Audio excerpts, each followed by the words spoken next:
साहेब आम्ही अध्यक्ष साहेब आम्ही सर्व आमच्या असोसिएशनचे सर्व पदाधिकारी त्यांनी आम्ही सर्व मिळून निवेदन दिलं साहेबांना।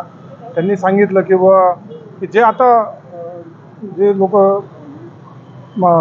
दारू घेऊन खानावळमध्ये बसतील किंवा कुठे बसतील ते तर आम्ही त्याच्यावर कारवाई करू, मोकळ्या जागे बसतील त्यांची आम्ही कारवाई करू। त्यांना आश्वासन त्यांनी दिलेलं आहे। आमचा व्यवसाय आम्हाला कुठल्या कोणाच्या व्यवसायावर गदा आणायची नाही आहे। ज्यांनी त्यांनी ज्याचा त्या व्यवसाय आहे, लोकशाहीमध्ये प्रत्येकाला व्यवसाय करण्याचा अधिकार आहे, त्यांनी व्यवसाय करावा।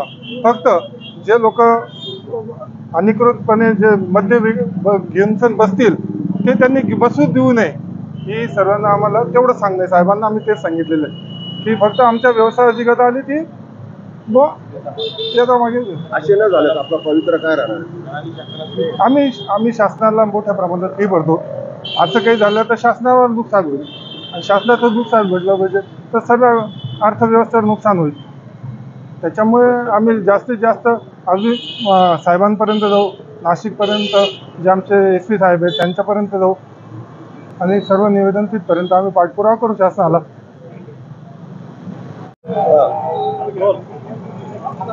मी जगदीश जिकाबाचे अध्यक्ष। आज कशासाठी आले होते तुम्ही? आता शासनाने रेट वाढवला आहे, सेल टॅक्स वाढवला, आमची फी वाढवली, परत त्याच्यानंतर दारूचे रेट वाढवले।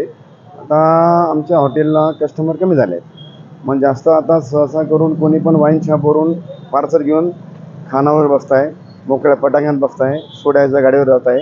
याच्यासाठी कुठेतरी यांनी लक्ष दिलं पाहिजे आणि त्यांच्यावर कारवाई केली पाहिजे। त्यासाठी आम्ही छावणी पोलिसांना निवेदन देण्यासाठी आलो होतो। आणि फूड अँड ड्रग्स काही खानावळींना फूड अँड ड्रग्स लायसन पण नाही।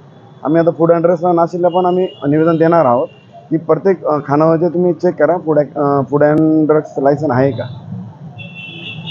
कशा प्रकारचं निवेदन दिले